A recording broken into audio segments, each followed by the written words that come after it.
ceux qui le cherchent. Après de sans force, tu es le repos de mon arbre de paix.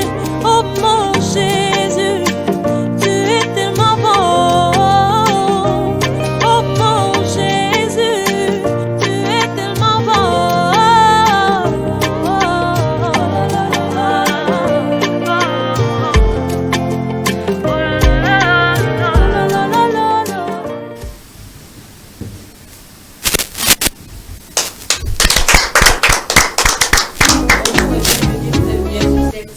La source d'eau télévision et bien sûr chaque mardi de 14h dans votre émission Au cœur de la famille. C'est une émission qui est consacrée à la consolation et au bien-être de la famille. Beaucoup de familles, des grosses difficultés, beaucoup de couples connaissent de grosses tensions, beaucoup de couples passent par d'énormes épreuves et l'une des épreuves que les couples subissent souvent c'est l'infidélité.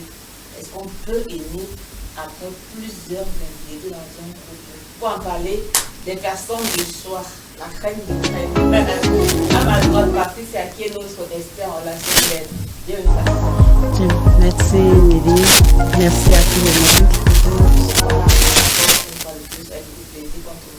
C'est un honneur pour moi. Merci beaucoup. Alors, à ma gauche, il est tout beau, il est tout rayonnant, c'est un homme.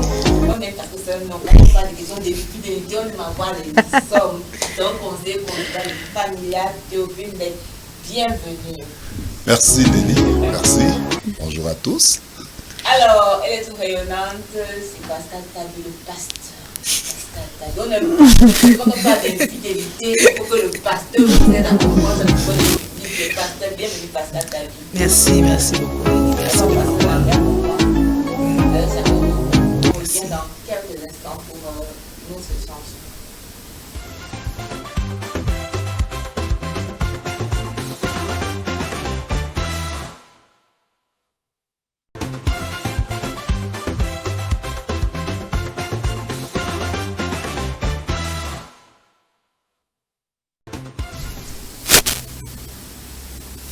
Obligé d'être fidèle dans le mariage. Je vais commencer par là, parce que quand on dit infidélité, ça veut dire que les gens souffrent d'infidélité. Ils sont obligés d'être fidèles dans le mariage. Parce que Oui, c'est très obligé, très obligé d'être fidèle dans le mariage parce que le mariage c'est une alliance entre deux personnes, pas entre trois personnes.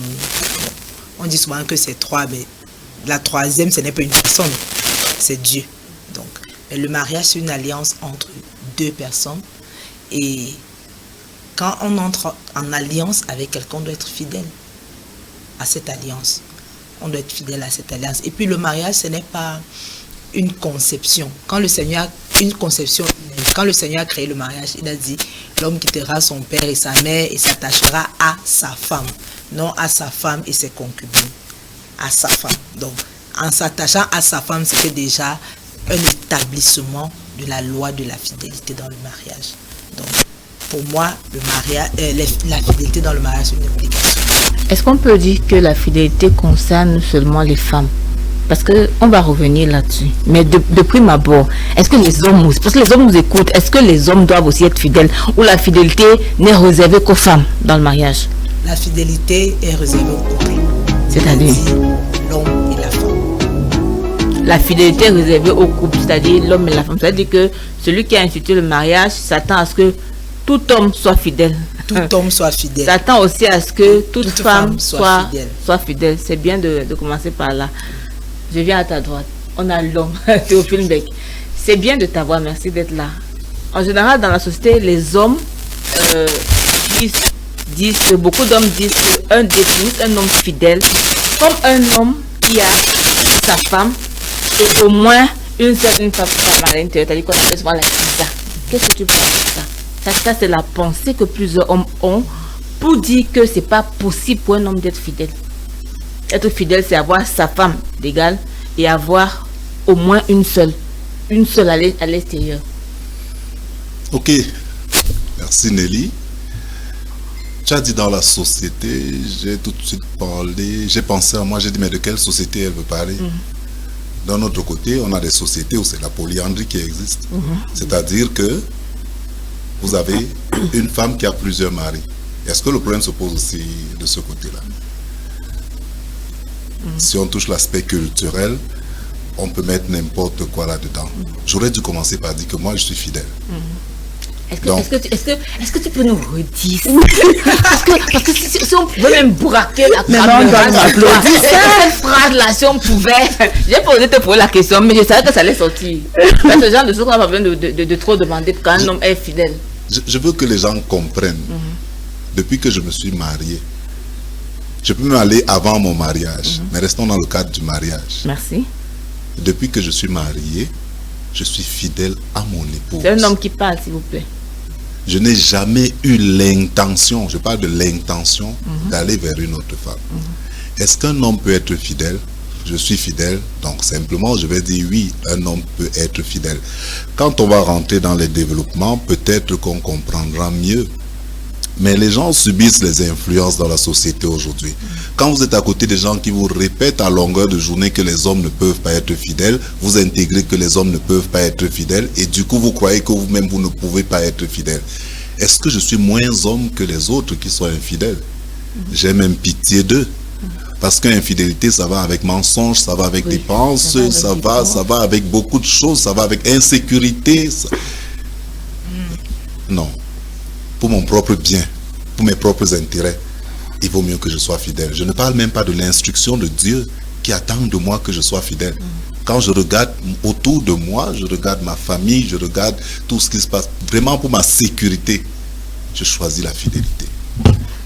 Pour ta sécurité, c'est vraiment bien de le dire parce que parfois on ne voit pas l'aspect sécurité, l'aspect mensonge, se dit que non, il est seulement infidèle, il n'y a que le fait qu'il se donne sexuellement à quelqu'un d'autre, mais il y a beaucoup d'autres choses qui peuvent arriver. Patricia, il y a une vidéo, j'ai regardé une vidéo qui nous montrait une cérémonie nuptiale à la mairie, et dans cette vidéo, la femme disait, je sais, au moment de faire les vœux, elle disait, je sais que les hommes ne sont pas fidèles.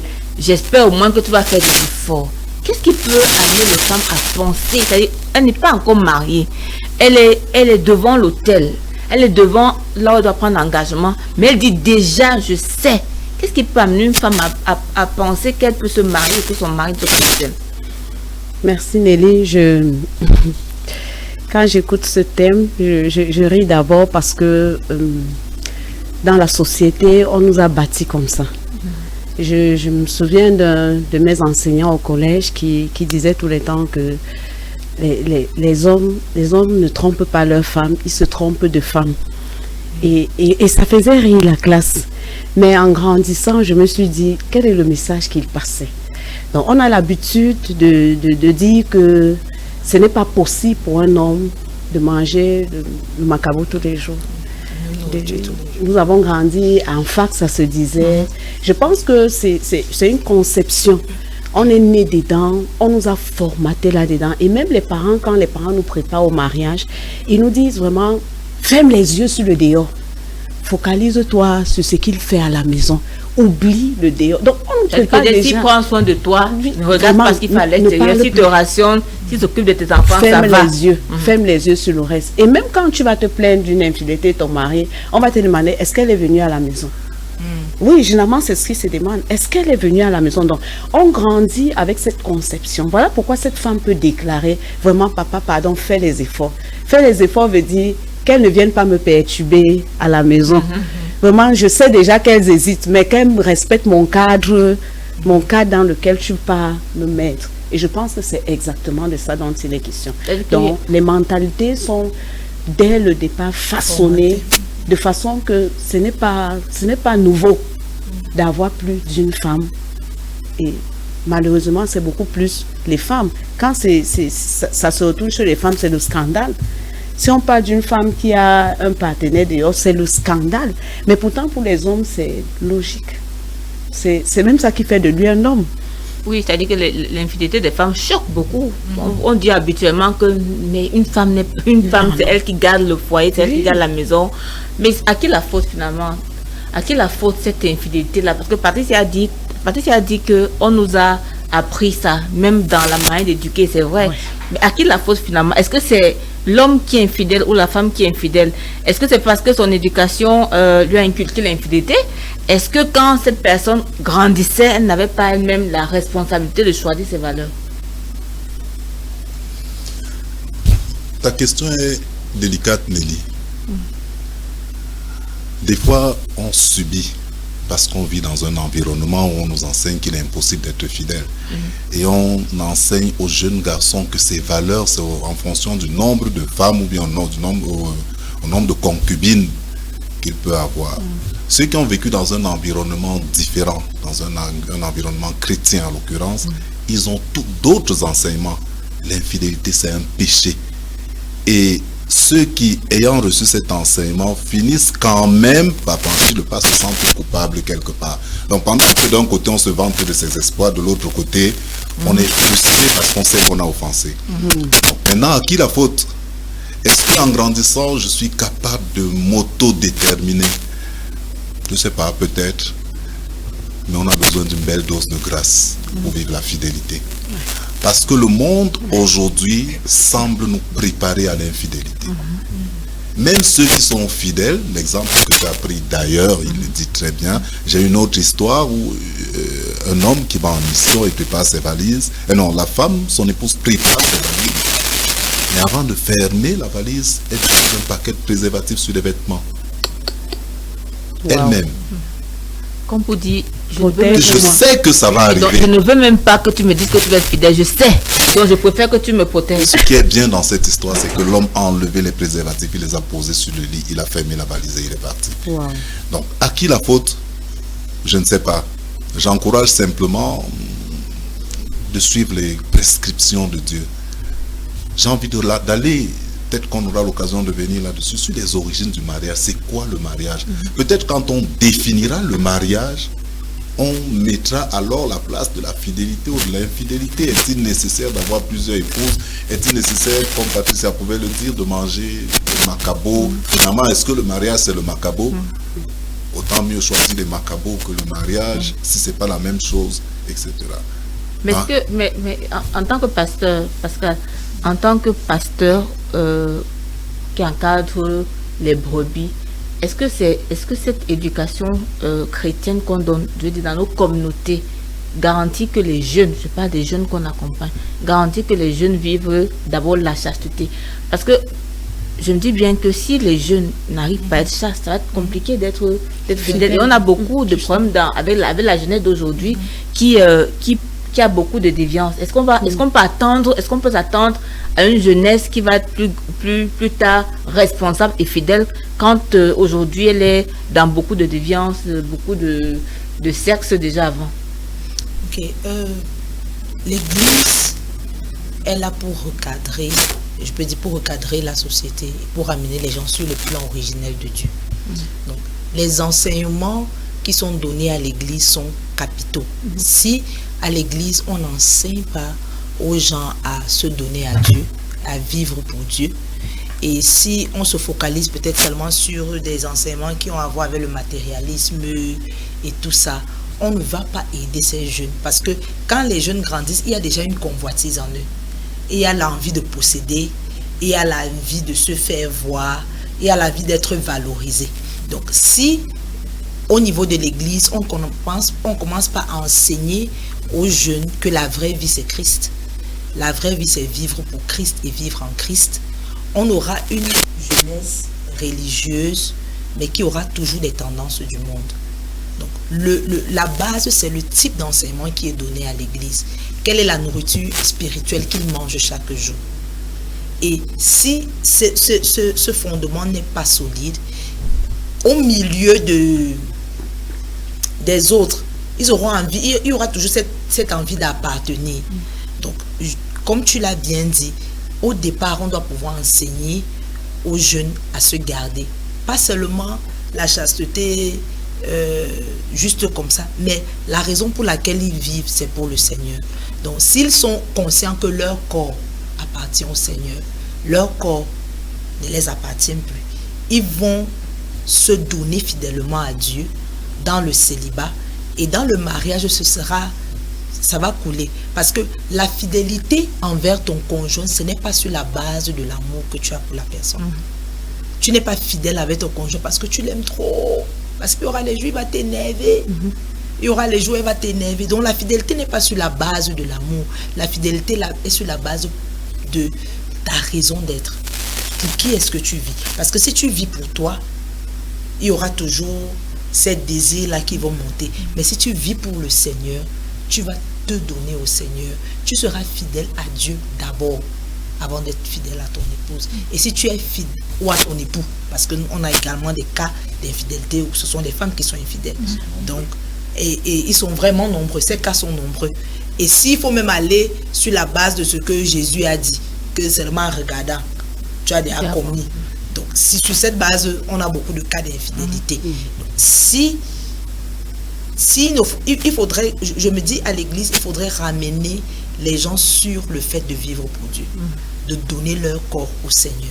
Et ne pas simplement dire le sexe avant le mariage n'est pas bien, ça ne protège pas. Ça ne protège pas. Oui, ou bien c'est limité dans cette protection-là. Exactement. Les amener à comprendre pourquoi il faut se garder comme ça. Alors, j'avais cette question-là. Parce que généralement, on regarde seulement le côté des maladies. Du genre, il faut te préserver parce que il y a... Il y a VIH-Sida, il y a la grossesse, il y a ceci. Mais on ne parle même pas du côté spirituel, de ce que ça implique quand tu couches avec quelqu'un. On va revenir là-dessus. Alors, tu as un peu évoqué la question des femmes, parce que j'avais cette question-là. À l'époque, on écoutait beaucoup des cas d'infidélité des hommes. Et vraiment, nous sommes habitués à écouter l'infidélité des hommes. Mais de plus en plus, les femmes sont infidèles. Qu'est-ce qui peut expliquer c'est-à-dire que cette réalité des femmes vraiment infidèles? Il y a des femmes qui sont infidèles et qui s'en vantent, qui racontent même leurs exploits d'infidélité, un peu comme une couronne. Qu'est-ce qui peut expliquer que les femmes qu'on regardait comme des gardiennes des valeurs du mariage, aujourd'hui elles-mêmes sont un peu en dessous de en dessous? Il y a un déphasage dans les valeurs. Qu'est-ce qui peut expliquer ça? Personnellement, je voudrais d'abord connaître les statistiques de l'époque dont tu parles. On parlait peut-être que c'est quelque chose qui date. Très longtemps. L'infidélité des femmes. On a connu des histoires où un homme, j'ai connu une famille, un homme qui a 3 épouses. Non, il a 2 épouses. Et il prend une 3e. Et les 2 qui sont là avant elle prennent la 3e et lui disent sur le côté: sache que dans cette maison, aucun des enfants n'appartient à cet homme. Donc tu vas chercher tes enfants dehors et tu les ramènes ici. Ne viens pas nous exposer. L'homme a plusieurs enfants. C'est un exemple et c'est une vieille histoire. Il y en a plusieurs comme ça. C'est-à-dire que probablement ça existait, mais on n'en parlait pas. Mais maintenant, avec la modernité nous et tout ça, nous étions dans un contexte où les hommes parlaient plus fort, plus haut, et ils avaient presque le droit de vie et de mort. Aujourd'hui, la société tend à être égalitaire, les femmes revendiquent un peu plus, et puis on les entend de plus en plus parler. On parle de la libération des mœurs, ok, peut-être, mais les téléphones, les réseaux sociaux, beaucoup de choses ont amené les gens à se libérer, à parler, à se vanter des choses dont on se cachait. C'est pour ça qu'on a l'impression qu'aujourd'hui, on a de plus en plus de femmes infidèles. Mais croyez-moi, ce nombre ou à cette proportion, elle est grande depuis. Ce n'est pas d'aujourd'hui. C'est-à-dire que l'infidélité des femmes, aujourd'hui, c'est cette modernité. C'est-à-dire le fait que les femmes revendiquent des droits, les femmes peuvent parler, exprimer de plus en plus, dire ce qu'elles pensent. On est dans les réseaux sociaux, monde ouvert, et puis on peut bien les écouter. Elles peuvent bien s'exprimer, elles peuvent se vanter, parce que pour elles aussi, ça devient un espoir, parce qu'on a beaucoup de femmes qui parfois sont meurtries. Et quand une femme arrive à dire qu'elle est infidèle, beaucoup de femmes même parfois applaudissent. J'ai écouté des histoires comme ça, des femmes disent que c'est bien, si on peut faire ça à un homme, c'est vraiment bien qu'on lui fasse ça, lui aussi va sentir ce que ça fait que d'être dans. Des femmes parfois applaudissent l'infidélité des hommes. Mais quel est l'avenir pour ce genre de couple? Quel avenir pour un couple où on vit dans l'infidélité et où ce n'est pas un problème? Parce que il a dit tantôt, il y a une différence entre un couple ou bien une personne qui est fidèle et qui est mal, parce que c'est vraiment parce qu'elle voulait, mais il y a une autre personne qui est fidèle et pour qui c'est une prouesse. Quel avenir dans un couple où effectivement il y a de l'infidélité, mais la personne infidèle même en fait n'a pas de problème avec ça? Avant de revenir là, je vais rebondir un peu sur la question à qui la faute. À qui la faute? Je dirais la parole de Dieu est claire. La parole dit mon peuple périt faute de connaissance. Je pense que même quand on a longtemps grandi dans un mensonge, quand on nous a bâti avec des choses, j'appelle ça des faussetés, parce que la vérité c'est la parole de Dieu. Quand on nous a bâti avec ça, moi je ne peux pas compter au nombre de fois qu'on me tapait parce que j'ai dit une vérité. Et tu n'étais pas obligé de dire la vérité. Donc à un moment donné, on prend conscience que c'est du cadre. Et on a dit tout à l'heure, la fidélité c'est bien d'abord pour moi. Bon, à un moment on arrive où on peut vivre pour soi, on cesse de vivre pour l'autre. Mais on peut vivre pour soi et on se dit quelles sont les valeurs qui peuvent là où je veux aller. C'est ça que Dieu dit, l'homme son père et sa mère s'attachera à sa femme. Parce qu'à ce moment, il donne la responsabilité à celui qui est en train de se marier, de quitter. Quitter, ce n'est pas seulement physique, comme on voit souvent, tu quittes la maison de ton père pour aller te marier. Non, ça, c'est à beaucoup d'aspects. Quitter émotionnellement, c'est être capable de choisir ses propres décisions. C'est quitter financièrement, quitter dans tout. Quand on voit un homme marié qui peut encore demander à sa mère, j'offre quel genre de robe à ma femme. Ça veut dire que c'est un enfant qui s'est marié. Il n'a pas quitté. Il ne connaît pas ses choix. Il a choisi cette femme sur une base. Donc, il doit vivre avec elle selon le désir qu'il a. Maintenant, je reviens... Mais Patricia, faisons une petite parenthèse. Oui. Mais est-ce que ça ne revient pas effectivement à ce problème culturel? Est-ce que ce qu'il fait là ne vient pas du fait que on lui a dit qu'un homme, quand il se marie, il ne quitte pas effectivement la famille? Parce que si on l'avait éduqué dans le sens où on le préparait à faire ses choix, peut-être qu'il ferait les choix. S'il continue, est-ce que c'est pas parce qu'effectivement, le cadre dans lequel il a été un cadre où on lui a dit que vraiment, même quand tu pars là, tu es toujours avec nous et même ce que tu vas faire là-bas, nous sommes toujours à l'intérieur. Ouais. Justement, c'est ça. Et on trouve souvent dans des mariages, j'ai vécu des mariages où le pasteur même qui bénit, il dit que vraiment ce n'est pas seulement une histoire avec elle, c'est toute la famille que tu épouses. J'ai déjà suivi ça dans plusieurs. C'est toute la famille que tu épouses. Il dit, tu dois aussi tenir compte des autres. Et on se rend compte la plupart des temps que c'est l'influence externe. C'est l'influence externe. Donc, c'est pour ça que je parlais tout à l'heure de quitter. Quand Dieu demande de quitter à la base, ça veut dire qu'il y a une préparation. Il y a quelque chose qui se fait. Donc, quand je veux déjà entrer dans le programme de mariage, je dois connaître le mariage même en lui-même, c'est quoi? Celui qui l'a institué pourquoi?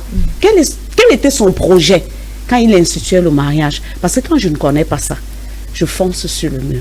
J'entre avec des vêtements qui vont m'encombrer et m'empêcher de jouir de ça. Et après on va trouver que le mariage, c'est la prison. Donc, on peut dire vraiment c'est une prison. Pourquoi même Dieu a permis ce mariage? Voilà ce que nous vivons. Alors, revenons donc, et les autres vont aussi prendre la parole sur ça, sur la même question-là. Quel avenir pour ce genre de couple? Quel avenir pour ce genre de couple? Où le mari, l'un des conjoints, que ce soit le mari ou la femme, l'un des conjoints est infidèle, mais il n'y a pas vraiment un problème, dans le sens de que je regrette, je veux arranger, je veux changer. Quel avenir pour ce genre de couple? Quel avenir? Je voudrais dire, c'est un avenir triste. C'est triste. Ça n'a rien de glorieux, d'encourageant même pour les autres. Je dis ça pourquoi? Parce que ça résulte juste d'une maladie depuis l'intérieur. Parce que c'est une question de pensée. Quand vous voyez quelqu'un vivre l'infidélité et se plaire dedans, si vous abordez la personne, généralement en relation d'aide, quand on travaille avec ce genre de personnes, on se rend compte que c'est des personnes qui utilisent ça comme couverture. C'est des personnes qui ont été tellement blessées et froissées que c'est pour eux un moyen de se donner de la valeur. C'est un moyen pour eux, c'est un espoir. Donc, parce que de nature, Dieu a créé l'homme de nature à ce que quand tu fais ce qui est mal, tu es mal à l'aise. Tu es mal à l'aise, Nelly. Même s'il y a quoi, tu es mal à l'aise. C'est pour ça que vous voyez même les bandits, ils se droguent. Parce que sans la drogue, ils ne peuvent pas Oui. aller au bout de ce qu'ils veulent faire. C'est pour ça qu'ils prennent des stupéfiants parce que ça leur permet de se sentir super. Ils ne sont Ils peuvent, plus... comme peuvent des le faire. héros qui peuvent casser des portes, Voilà. qui peuvent... Justement. Maintenant, tu fais comment d'un homme ou d'une femme qui vit ça régulièrement et qui s'en vante? Ça veut dire que quelque chose en lui est mort. Quelque chose en lui est mort. Oui. Quel avenir pour ce genre de couple? Avant qu'on ne passe à notre prochain rubrique, quel avenir pour ce genre de couple où vraiment il n'y a pas de regret? Félix, c'est un exploit. Donc je fais ça, je n'ai pas un problème. Elle doit supporter. Ou vraiment je me cache, il ne connaît pas, je vis ma vie comme ça. Quel avenir pour ce genre de couple? C'est une question qui m'amène au point de départ. Pourquoi est-ce que je me marie? Et quand je mets ce contenu-là, est-ce que mon rêve, c'est lui qui est en train de se réaliser? Si je me marie avec à l'idée que mon épouse, elle est fidèle, elle est comme ci, elle est comme ça, et puis, une fois dans le mariage, je constate infidélité, qu'est-ce qui m'attend? Même si nous restons ensemble, est-ce que nous sommes encore mariés? Même si sur les papiers, on est marié, femme, est-ce qu'on est encore marié? En réalité, le contenu du mariage prend un coup. Ça fait Qu'on vide. le veuille ou pas un peu, beaucoup. Le capital confiance est détruit, Fini. il est démoli. Si je sais que mon épouse est capable d'aller se déshabiller devant un autre homme, lui dire les paroles qu'elle me chuchote quand Et faire avec elle ce personne qu'on fait. faire avec lui ce qu'elle fait avec moi. Ça- Elle est capable de partager ces choses. Le premier réflexe d'une telle personne, c'est se protéger. Je lui dis plus tout. Je ne présente plus tout. Je commence à garder aussi des secrets. Je commence à faire des choses aussi. Même si on est sous le même toit, même si on marche bras dessus, bras dessous, même si tout le monde dit c'est le plus beau couple, même si on est des milliardaires, au fond, nous savons c'est qu'il sûr, y nous savons. a une profonde division. Donc, c'est quel avenir ça? En tout cas, ce ne sera jamais ce à quoi on a pensé quand on partait se marier. Cet avenir-là, comment la Bible voit ce genre d'avenir pour ce genre de couple? Jésus lui-même a établi l'infidélité comme une cause de divorce. Lui-même l'a établi. Donc, même aux yeux de Dieu, si tu décides de divorcer parce que ton conjoint a été infidèle, le Seigneur n'aura pas cela contre toi parce que l'infidélité, c'est la rupture de l'alliance. C'est la rupture de l'alliance. Ce n'est pas seulement une histoire que tu as couché avec quelqu'un d'autre. Tu as rompu l'alliance qui existait entre ton conjoint, toi, entre ton mari ou entre ta femme et toi. Donc, J'ai beaucoup de questions à poser sur cette réponse, mais on va d'abord aller dans la rubrique le point d'honneur et on va écouter le docteur Tokos Kassan et on va revenir pour la suite. À tout à l'heure.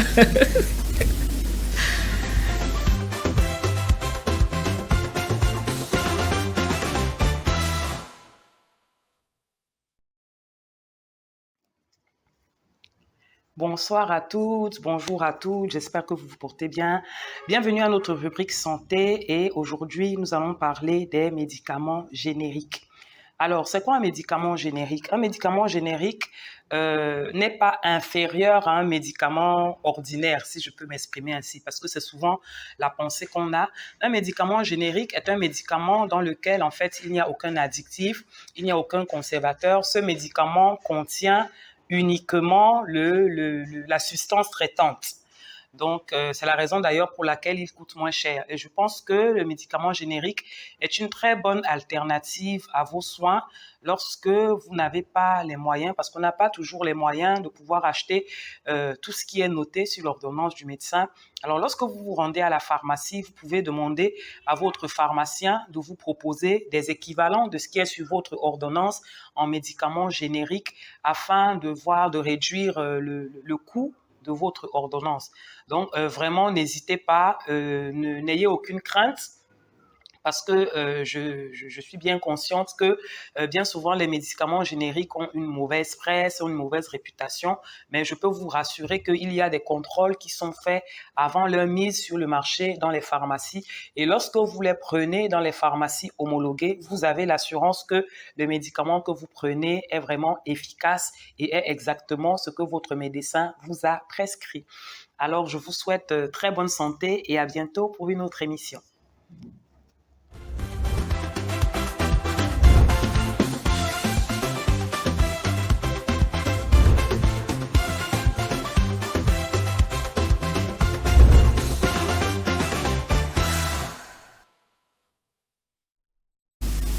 Alors, nous sommes toujours sur CFTV, sur Sto Télévision, et c'est votre émission Au cœur de la famille. Nous parlons de est-ce que c'est possible de continuer d'aimer après des infidélités répétées. Et on terminait avec le docteur, avec le pasteur Pascal Tabi, sur la question de Dieu permet qu'on puisse divorcer. Alors, et la place du pardon. À quel moment intervient le pardon? Nous parlons de l'infidélité répétée. On précise bien, peut-on aimer après plusieurs infidélités répétées? Quelle est la place du pardon dans un couple où il y a l'infidélité répétée? Le pardon est nécessaire parce que, en tant qu'enfant de Dieu, nous devons pardonner. C'est même pas, c'est pas à discuter, nous devons pardonner, puisque le Seigneur dit, quand il enseignait à ses disciples, quand il nous enseignait comment prier, il a dit, quand on demande pardon à Dieu, on lui dit, pardonne nos offenses comme nous pardonnons. Cette prière veut également dire que, s'il faut paraphraser, s'il faut l'analyser, elle veut également dire que si je ne pardonne pas, ne me pardonne pas. Donc, pardonne-nous comme nous pardonnons. Et il y a également, comme ne veut pas seulement dire pardonne-nous comme parce que je pardonne, mais également la manière. Et j'ai souvent l'habitude de dire aux gens que je ne crois pas que le Seigneur exauce pleinement cette prière. Parce que si Dieu devait nous pardonner de la même manière que nous pardonnons aux autres, je suis sûr que plusieurs d'entre nous allons être condamnés. Parce que généralement on dit que est-ce que pardonner veut dire oublier? Mais quand Dieu lui pardonne, il oublie. Donc s'il devait nous pardonner de cette manière-là, du genre il pardonne et il n'oublie pas, nous serons tous condamnés. Mais le Seigneur, quand il pardonne, il oublie. Et il s'attend à ce qu'en tant que ses enfants, parce que nous avons sa nature, nous devons pardonner et oublier. Donc, quand je disais que le Seigneur permet le divorce en cas d'infidélité, Jésus, quand on lui a amené la femme qui a commis l'adultère, il a posé un acte qui devrait amener tous les couples à réfléchir. Parce qu'il a dit celui qui n'a jamais péché jette la première pierre. Il a pardonné à cette femme et il lui a dit va et ne pêche plus. Donc, si nous devons analyser cet acte que Jésus a posé, ça veut également dire que, en tant qu'enfants de Dieu, nous pouvons pardonner, nous pouvons décider ensemble avec le conjoint qui a été infidèle, nous pouvons décider ensemble de rebâtir notre foyer, d'apporter la restauration. Et là, c'est un choix. C'est un choix. Le Seigneur ne va pas t'imposer ça. Le Seigneur ne va pas te l'imposer parce que lui-même, il sait que l'alliance a été brisée. Mais au niveau de rebâtir, ça ne dépend pas du conjoint qui est blessé. Ça dépend de la personne qui a commis l'adultère. Et si la personne qui a commis l'adultère ne montre pas les signes de repentance, ne montre pas les signes de remords, ça veut dire que cette personne est en train de nous dire que ce foyer ne compte pas pour lui. Ça veut dire que le mariage ne compte pas pour lui. Mais oui, effectivement, je rebondis sur cette question, sur ce point-là. Est-ce qu'on peut donc pardonner sous condition? Parce que tu as dit tantôt que effectivement, il faut l'engagement à pouvoir rebâtir. Est-ce que, je prends le cas d'une femme dont le mari était adultère, est-ce qu'elle peut dire à son mari qui vient demander pardon, vraiment chérie, excuse-moi, est-ce qu'elle peut dire je te pardonne à condition que tu ne refasses plus ça? Non. Ce pardon-là, c'est je te pardonne parce que Dieu ne nous pardonne pas à condition. Quand le Seigneur nous pardonne, il ne nous pardonne pas à condition. Quand Jésus est mort sur la croix, il est mort pour tout le monde. Maintenant, c'est vrai que chacun doit recevoir le don du salut et tout, mais je te pardonne. Ce n'est pas à condition. Mais la condition maintenant se base sur l'avenir de notre couple. Ce couple sera restauré, ce couple sera épanoui à condition que tu changes. Mais le pardon n'est pas à condition. La condition est basée sur la restauration du couple. Oui, Nelly, je vais dire un mot à sa suite. Juste un petit mot. On pardonne sans condition, c'est vrai, mais quand on a pardonné, on ne s'arrête pas là. On attend quelque chose. Je te pardonne, travaillons à ce qu'on ne revienne pas là-dessus. Ce n'est pas une condition, mais puisque tu as regretté, travaillons pour que tu ne reviennes pas à regretter, parce que quand on regrette, on n'est pas content. Donc, je te pardonne, travaillons donc pour que la suite soit meilleure. Alors, ce que tu dis ça va en droit avec ce que je vais te demander comme question. Si on ne travaille pas, ça ne va pas aider au niveau de la confiance, parce que je voulais te demander comment faire pour que cette confiance, parce que nous parlons vraiment d'une infidélité répétée, comment faire pour rebâtir la confiance effectivement après des infidélités répétées. Au début, tu disais tantôt qu'effectivement, la confiance est brisée, on se referme, on a peur de dire à l'autre, bref, on prend son coin. Ça, c'est pour ceux qui ne veulent pas divorcer. Ouais. Donc maintenant, comment donc faire pour que la confiance puisse être restaurée dans ce genre de situation? Il n'y a pas de formule magique. Un mariage, c'est 2 personnes. Donc, pour rétablir la confiance, il faut que les 2 se mettent ensemble. Il faut que celui qui a choisi pendant un certain temps d'être infidèle, qu'il choisisse aussi la fidélité. Ici, il y a un travail qui doit être fait chez les 2. J'aime dire dans la gestion des conflits qu'il faut, avant de s'attaquer à un conflit, identifier l'origine du mal. Très bien. Quand on a identifié, on s'attaque à la source. Et quand on a guéri le problème au niveau de la source, la confiance revient elle-même progressivement. Il n'y a pas une télécommande pour dire maintenant confiance revient. Ça ne reviendra jamais. On a beau aller à l'église, prier et tout. Si le problème n'est pas résolu là où il existe, il prendra un peu de temps, ce problème, il va se reposer et après, il choisira son heure pour refaire surface. Alors, comment comprendre? Oui, tu vas revenir là-dessus, mais je veux qu'on termine sur le point les petits regards. Comment comprendre l'attitude des personnes qui disent oui, je sais que j'ai été infidèle, mais n'oublie pas quand même que c'est parce que depuis un certain temps, tu dois avoir les pains. Comment comprendre cette attitude de personnes qui, devant un acte concret, plutôt que de dire je reconnais, glisse un peu la responsabilité de l'autre quand on parle d'elle? Et puis j'ai envie de parler de l'origine du mariage. Les gens ne savent pas pourquoi ils se marient. C'est pour ça que sur l'erreur d'un, on va aussi ajouter une autre erreur. Je me marie pourquoi? Je suis avec mon épouse pourquoi? Qui est-elle? C'est un être humain. Qui suis-je? Je suis un être humain. Si parce que tu commets une erreur, je vais commettre une erreur aussi, mais on est foutu.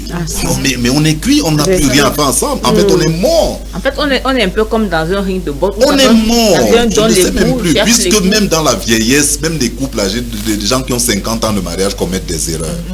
Donc si je veux justifier mon erreur par la tienne, mais c'est fini pour nous. Donc si je veux changer, je choisis simplement de renoncer. Je réalise que c'est mauvais et je m'engage à ne plus faire. Je ne justifie pas.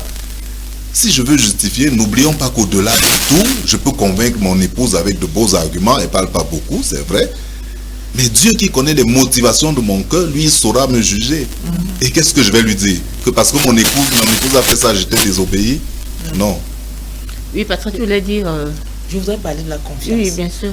Je voudrais dire que pour rebâtir, quand tu demandais comment rebâtir... Oui, rebâtir, restaurer la confiance. Pour ajouter à ce qu'il a dit, je voudrais insister sur le fait que au départ, la confiance que nous avons dans le foyer, si je peux dire, elle est inconditionnelle, elle est basée sur le fait que, ok, je me marie avec cette personne, j'ai confiance à la personne. Mais quand la confiance là est brisée, il faudrait que la personne qui est à l'origine montre les signes de bonne foi. Parce qu'on ne peut pas seulement dire à l'autre, prie, que Dieu guérisse ton cœur, prie que Dieu remette la confiance dans ton cœur. Non, la confiance là n'a pas disparu parce que le diable est venu attaquer ça. C'est pas un démon qui a attaqué la confiance là, c'est qu'il a fait quelque chose, il a posé un acte qui a brisé la confiance. Donc, il faut pour que la confiance là soit restaurée, il faut poser des actes pratiques. Il ne faut pas juste dire, il faut poser des actes pratiques. Il faut montrer à l'autre que je suis en train de sortir de ce dans quoi je nous ai amenés. En faisant des choses pratiques, en étant clair dans la communication, en étant véridique dans la communication, en regardant quand je suis tombée dans l'infidélité, qu'est-ce que je ne faisais plus. Peut-être je sors du bureau, je ne disais plus à mon épouse que je suis déjà sortie, je suis en train d'aller à tel endroit et tout. Donc je prends ces petits exemples pour dire que cette confiance-là va revenir quand cette petite chose qui maintenaient la confiance vont revenir un peu. Donc, il faut poser des actes pratiques, concrets et intentionnels. Mais Patricia, nous sommes dans une thématique de couple. Alors, on a bien parlé du fait que la personne qui est infidèle doit reconnaître sans justifier son infidélité. Est-ce que l'autre aussi ne devrait pas se regarder, se dire quelle pourrait être ma part de faille? Parce qu'on est quand même dans un problème de couple et que on avance à deux. Si l'un tombe, l'autre doit quand même se demander qu'est-ce que j'ai fait pour que cette personne tombe. Oui, ça me rappelle une histoire. J'ai appris une histoire d'un pasteur qui avait été infidèle et c'est remonté au grand jour. Et contre toute attente, sa femme s'est levée. Elle a dit, c'est mon foyer, c'est mon erreur. Je vais réparer ça. Je vais le récupérer. J'avais été marquée quand j'ai appris ça. J'ai dit, waouh. Waouh. Et tout à l'heure, quand on parlait, je voyais que, au fait, l'infidélité vient juste... C'est comme quand un enfant fait la fièvre. Ça ne commence pas quand l'enfant, la température monte. Il y a des signes dedans. Toi-même, tu remarques qu'il n'a pas mangé le matin. Et puis, tu te dis, le repas n'a pas été bon pour lui. Mais il dort trop aujourd'hui. Donc, il y a des signes. Il y a des signes. Fatigué, un enfant qui est bruyant, parfois. Mais pourquoi il est... Après, tu te dis, non, c'est tellement parce qu'il a trop joué hier. Or, c'est comme ça que ça se passe dans le foyer. On observe des choses et on remet à plus tard et on justifie, alors que c'est des signes qui remontent en surface pour dire... passer attention à ces signes-là, pour pouvoir vraiment mettre Tu remarques que ton conjoint, ça fait une semaine qu'il ne t'a plus écrit en journée. Ça doit quand même tenir lieu de dire qu'est-ce qui a pris ma place. Surtout si c'était une habitude, on parle dans le cadre des choses qui étaient installées comme des habitudes. Parce que quand on se marie au départ, Nelly, on a cette flamme, on a un rêve. On veut être le couple le plus vieux, le couple le plus heureux. Donc, à un moment donné, quand on se rend compte que cheminant ensemble, des attitudes partent, on doit comprendre que quelque chose ne va pas. Et donc, la face visible de l'iceberg, c'est l'infidélité. Mais le véritable problème est en profondeur. Et c'est là où Pascal pouvait dire, il faut vraiment revenir en soi. Il faut revenir en soi. Le couple est responsable, les deux, dans une faute, les deux partagent la faute. Moi, quand j'ai en face de moi un couple, je dis toujours, les deux doivent partager la faute. Parce que celui qui est tombé a peut-être été plus seul. Mais toi, tu as agi aussi. Il y a eu... Et puis l'infidélité vient juste comme conséquence de beaucoup de choses. Ça veut dire qu'il y a ce que j'ai posé, il y a ce que tu as posé. C'est aller jusqu'à ce que un de nous deux craque. Ça a créé la distance, justement, émotionnelle entre les conjoints. Et puis, s'est trouvé dans une situation où ça peut attraper la femme, ça peut attraper l'homme, mais l'un de nous deux. Ça veut dire que l'infidélité en elle-même est née depuis.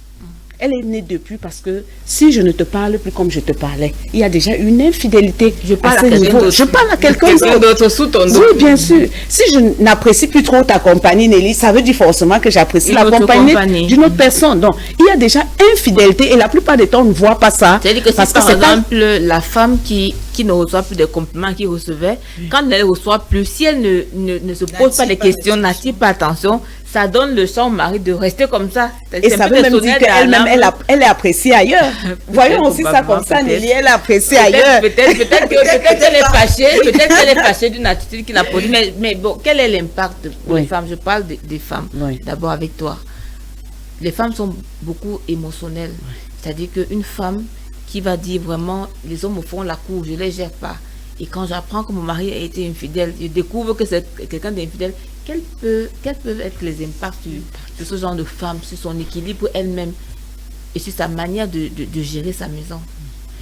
Généralement, chez la femme, surtout pour la femme qui a vécu dans un cadre particulier, parce qu'il y a des femmes qui ont eu le temps de vivre, comme on dit souvent. Elles ont fait la vie. Et même si après, elles ont donné leur vie au Seigneur, elles ont fait la vie. Elles sont fatiguées de ça. Mais il y en a qui ont vécu un cadre de chasteté, se disant que ça, là, c'est une garantie pour un mariage heureux. Et quand elles arrivent avec un homme qui se présente, être l'homme, le prince charmant et tout ça, quand ce genre de choses arrivent, généralement, la conséquence est plus grave. Parce que ce n'est pas que son physique qui prend un coup, ça va jusqu'à l'âme. c'est comme des blessures. Vous voyez, quand on soigne une blessure, on la soigne en fonction de la gravité. Il y a des blessures où on dit qu'il faut suturer.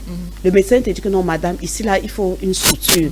Parce que c'est un autre type de blessure. Ça ne va pas être comme une égratignure. Chez celle-là, c'est profond. Et parfois, certaines femmes, on voit des femmes se replier sur elles-mêmes, se déconnecter de ses émotions. C'est-à-dire, tu la vois, elle semble être, tout va bien. Et puis l'homme se dit même que j'ai épousé une bonne femme, mais vraiment, elle ne parle pas. Elle n'est plus là depuis. Elle se déconnecte, quelque chose s'est coupé et certaines vivent le déni. Elles refusent cette partie. Elles préfèrent s'imaginer un autre homme. Et à ce moment, le problème commence à l'intérieur. Parce que quand une femme est décousue de ses émotions, tu n'auras plus cette femme, même sur le cadre sexuel. Tu n'auras plus cette femme. Et même si elle est sur le cadre sexuel, elle n'est pas elle en fait. C'est un peu comme une machine. En fait. Il n'y a plus d'émotion, il n'y a plus d'attirance. Elle va continuer à faire parce qu'elle veut maintenir ce rêve. Ce rêve, oui, continuer à t'appeler devant les gens, mon amour, mon trésor. Mais dans le fond, tu n'es plus là.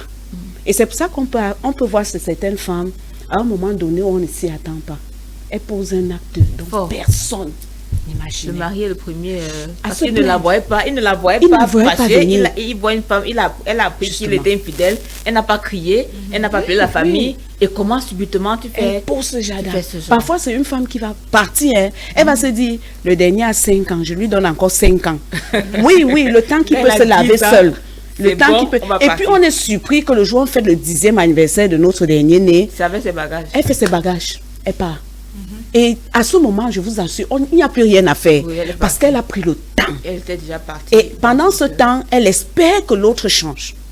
Parce que même si elle ne parle pas, Nelly, elle attend au moins que tu reviennes, que tu redeviennes cet homme. C'est pour ça que même quand on a demandé pardon, il y a un changement qu'on veut revoir chez l'autre. Il y a une attitude. C'est-à-dire que ce soit sur la fidélité physique, quand je dis physique, c'est dans la relation avec l'autre ou dans nos engagements. Parce que Pascal a parlé d'une alliance. On s'est accordé sur quelque chose au départ. Si je me rends compte par la suite que ce n'est plus ça, peut-être tu m'as promis que tu vas me laisser continuer mes études. Et après, ce n'est plus ce que je vis. Chaque année, je fais les maternités. Et quand je vais te demander, mais chérie, je fais d'abord mes bébés. Au départ, ce n'était pas ça. Vous voyez qu'il y a une infidélité au niveau de l'engagement qu'on s'est donné. Et là, elles sont brisées. Oui, c'est brisé. Meurtries, et beaucoup de choses. Elles se détachent et elles ne sont plus dans la maison. Quels peuvent être les impacts au niveau des enfants? Parce que parfois on regarde ça comme ça, on regarde ça vraiment au niveau de la femme qui est brisée, du mari qui peut être brisé, quand c'est la femme qui est brisée. Au niveau des enfants, est-ce que les parents peuvent vraiment cacher ça? C'est-à-dire qu'un couple où l'un des conjoints est infidèle de manière répétée, est-ce qu'on peut vraiment cacher ça au niveau de la nature de la société? Et quel est l'impact au niveau des enfants? Je crois que beaucoup plus qu'on ne le pense, les enfants sont victimes de ces choses. Victimes collatéraux. Les premières victimes, en réalité. Les premières victimes. Les enfants sont sensibles à tous les changements dans un foyer. J'ai laissé ma barbe pendant quelques jours. Mon dernier garçon m'a dit, papa, tu es... J'ai 9 ans. De mes amis. Pourtant, pour moi, écoute, c'est une période où je dis, je lâche un peu.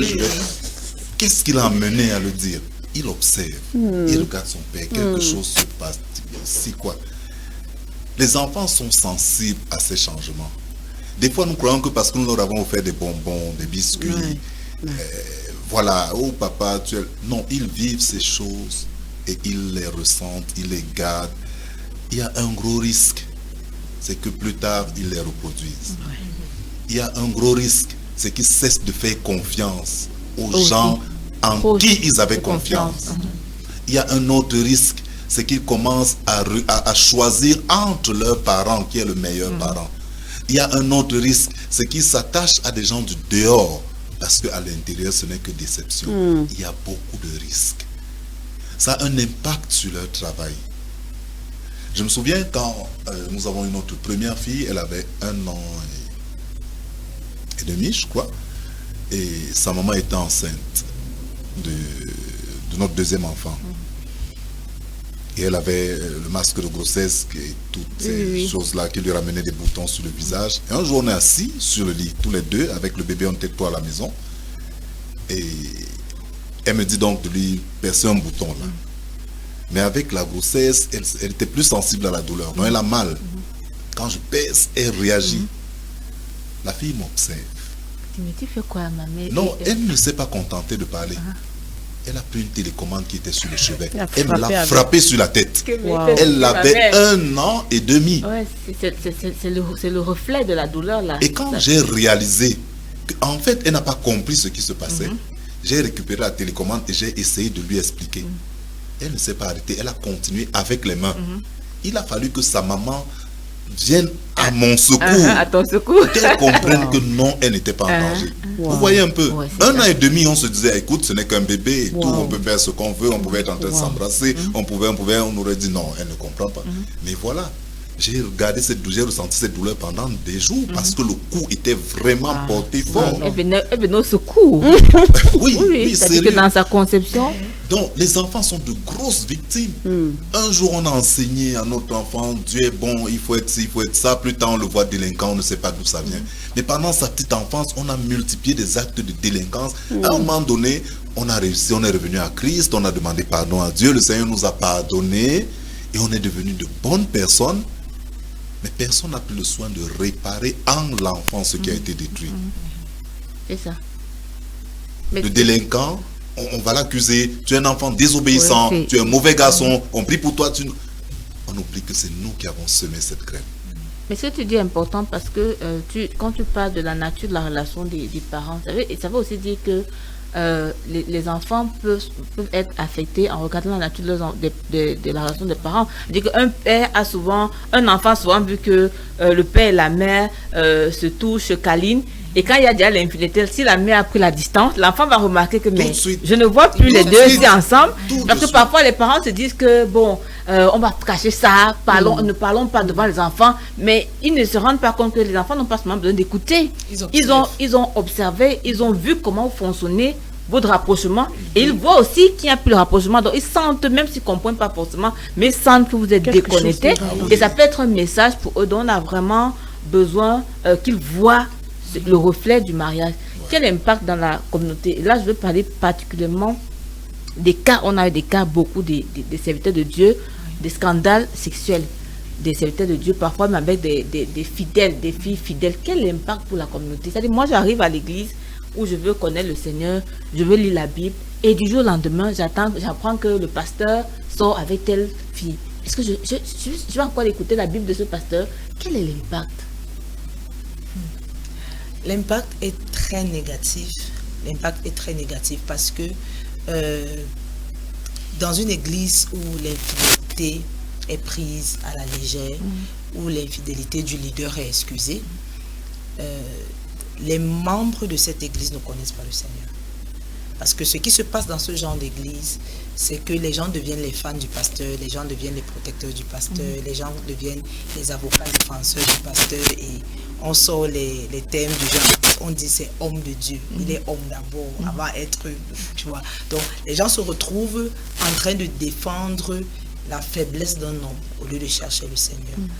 Donc, dans une communauté où l'infidélité n'est pas punie, où l'infidélité n'est pas condamnée, où l'infidélité est excusée, ce que nous avons, c'est une bande de personnes religieuses qui suivent un homme, qui suivent un gourou, parce qu'à ce moment-là, les yeux des personnes, les yeux des fidèles sont seulement fixés sur la personne qui est devant eux. Ils ne connaissent plus le Seigneur, ils ne cherchent pas à connaître Dieu. Ce qu'ils connaissent de Dieu, c'est ce que le leader a enseigné. Donc, dans une église où l'infidélité n'est pas condamnée, je ne peux pas dire que les membres de cette église sont chrétiens. Je ne peux pas le dire avec assurance, parce que un chrétien, un enfant de Dieu, c'est quelqu'un qui a la nature de Dieu, qui marche selon Mais la parole de Dieu. est-ce que c'est parce qu'un pasteur est pasteur qui ne peut pas commettre l'infidélité? Est-ce que c'est parce qu'une personne est chrétienne On est en qu'elle train peut de pas connaître parler l'infidélité? d'infidélité répétée. Voilà. Voilà. Mais Maintenant, si si un pasteur commet l'infidélité Si et un qui chrétien- ne confesse pas, et voilà. qui ne se répand pas, Voilà. et Là, qu'il cache son infidélité, Voilà.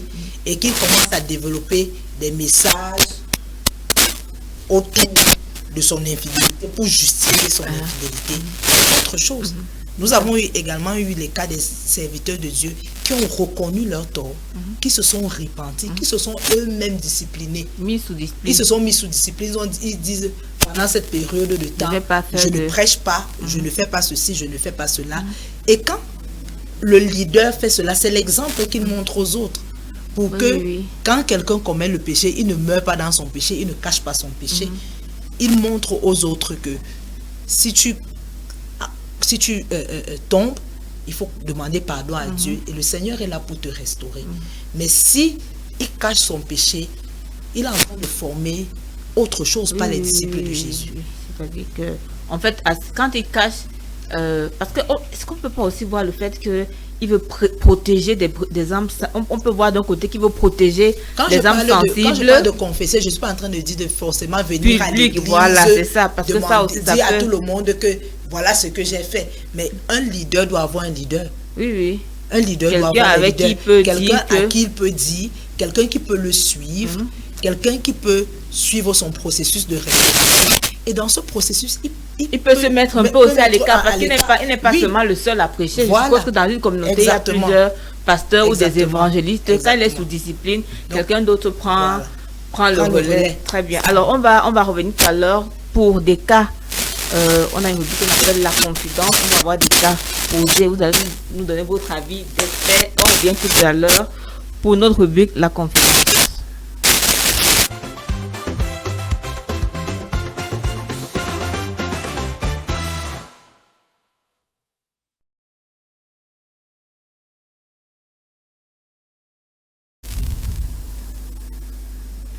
Alors, nous sommes de retour sur notre émission au cœur de la famille avec Patricia, avec Pascal, pasteur Pascal Tabi, Patricia, notre expert en relation d'aide, et puis Théophile Beck, le conseiller conjugal et familial.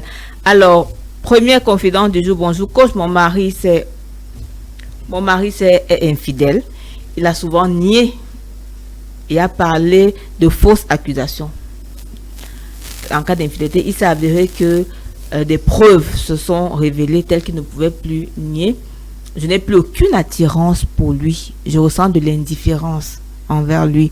Je ne veux pas divorcer, mais je me demande comment vivre avec autant de mensonges et un mari non repentant, avec autant de mensonges et avec un mari non repentant. Alors, la parole, à qui veut la prendre? C'est la confidence. Je ne dois pas adresser à une personne particulière. Je peux commencer. Il a souvent menti, donc beaucoup de mensonges. Maintenant, les preuves sont sorties. Elle ne veut pas divorcer. On a parlé tout à l'heure des femmes qui ne veulent pas divorcer. Elle sait que ça va pas, mais pour elle, le mariage, c'est quelque chose de... Je ne veux pas sacré, divorcer, de sacré. sacré. Je reste, mais la relation, comment je fais?